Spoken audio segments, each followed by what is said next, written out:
नमस्कार, मैं कमलेश भट्ट और आप देख रहे हैं दून प्राइम न्यूज़। चीन एक ऐसा नास्तिक देश है जो धर्म भगवान को तो नहीं मानता, साथ ही वो प्रकृति को भी नहीं मानता और इसलिए ही वह लगातार प्रकृति को सबसे अधिक नुकसान पहुंचाता है और फिर उसका खामियाजा भी भुगतता है। इस वक्त चीन को 70% नुकसान बाढ़ और आपदाओं के कारण हो रहा है, लेकिन मजाल है कि चीन सुधर जाए।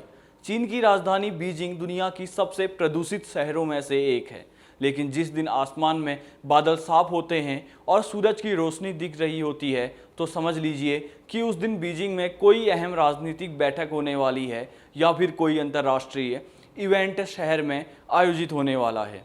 और यह किसी संयोग के कारण नहीं होता बल्कि तकनीक के कारण होता है और इस तकनीक का नाम है क्लाउड सीडिंग तकनीक। अब आप सोचेंगे कि ये क्लाउड सीडिंग तकनीक क्या होती है। दरअसल क्लाउड सीडिंग तकनीक एक ऐसी तकनीक है जिसके तहत मौसम को नियंत्रित किया जाता है और आर्टिफिशियल रेन कराई जाती है। इस तकनीक के जरिए चीन सूखे जंगलों में आग के खतरे को कम करता है और फसलों को ओलों से होने वाले नुकसान से भी बचा लेता है। कैसे काम करती है यह तकनीक? इस तकनीक पर काम अमेरिका में शुरू हुआ था और अमेरिका इसका इस्तेमाल बहुत पहले कर चुका है। साल 1946 में जनरल इलेक्ट्रिक कंपनी ने पाया था कि कुछ खास परिस्थितियों में जब आइस ड्रॉप्स बादलों में मिलती हैं तो बारिश कराई जा सकती है। इसके लिए रॉकेट की सहायता से बादलों में सिल्वर आयोडाइड जैसे पदार्थों को फैलाया जाता है और बारिश कराने की कोशिश की जाती है। अब आप कहेंगे कि इस तकनीक के जरिए फसलों को नुकसान होने से बचाया जा सकता है, बारिश कराई जा सकती है, बाढ़ रोकी जा सकती है, तो इसमें गलत क्या है और इससे भारत को क्या ही खतरा हो सकता है? चलिए इन दोनों प्रश्नों के भी जवाब लेते हैं। इस तकनीक से सबसे पहला खतरा यह है कि चीन इस तकनीक का इस्तेमाल युद्ध के दौरान कर सकता है। अमेरिका पहले भी इस तकनीक का इस्तेमाल युद्ध में कर चुका है। दरअसल इस तकनीक के खोज के बाद अमेरिका ने वियतनाम के साथ युद्ध में इसका इस्तेमाल किया था। अमेरिका के द्वारा कृत्रिम बादलों की सहायता से सेना को आगे बढ़ने से रोका गया था और इस वजह से एयरक्राफ्ट हमले भी खराब होने लगे थे। अमेरिका की इस हरकत के बाद दुनिया को महसूस हुआ कि पर्यावरण युद्ध से बचने के लिए नियम लागू करने जरूरी होंगे। इसलिए 1978 में इस पर कानून भी लाया गया। लेकिन चीन जैसे धूर्त देश से यह उम्मीद नहीं की जा सकती कि वह युद्ध के दौरान इन सभी नियमों का पालन करेगा और भविष्य में चीन का अगर भारत के साथ टकराव होता है तो चीन इसका इस्तेमाल हमारे खिलाफ भी कर सकता है।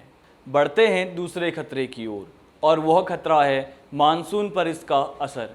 हालांकि अभी इस बात के पूरे प्रमाण नहीं हैं, लेकिन नेशनल ताइवान यूनिवर्सिटी के शोधकर्ताओं ने 2017 में एक रिपोर्ट पेश की जिसमें कहा गया कि मौसम के साथ जोड़ तोड़ की गतिविधियों में आपसी तालमेल न होने के कारण पड़ोसी देशों के बीच बारिश की चोरी के आरोप लग सकते हैं।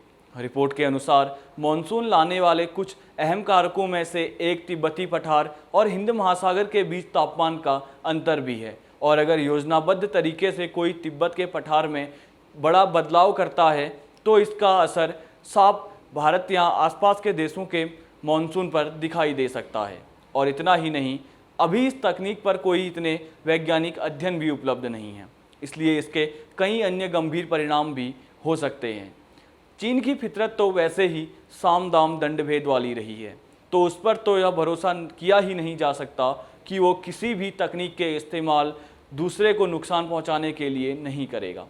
वैसे भी प्रकृति के दोहन का खामियाजा हम सभी भुगत रहे हैं और अगर इस तरीके से प्रकृति के साथ छेड़छाड़ की गई और लगातार उसे नुकसान पहुंचाया गया तो एक दिन हमें उसके क्रोध का सामना करना पड़ेगा और वो क्रोध भी ऐसा होगा जिसे रोकना या शांत करना किसी के हाथ में नहीं होगा।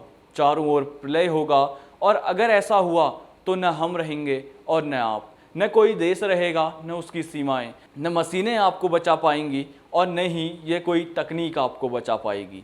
इसलिए अभी भी समय है, सभी देशों को संभलना चाहिए और इस तथाकथित विकास की दौड़ और खुद को बेहतर दिखाने की दौड़ में प्रकृति का दोहन बंद करना चाहिए। बाकी आपको क्या लगता है इस पूरे मसले पर, आप हमें कमेंट करके बता सकते हैं। अगर वीडियो पसंद आया तो वीडियो को लाइक करें और चैनल को सब्सक्राइब करना ना भूलें। धन्यवाद।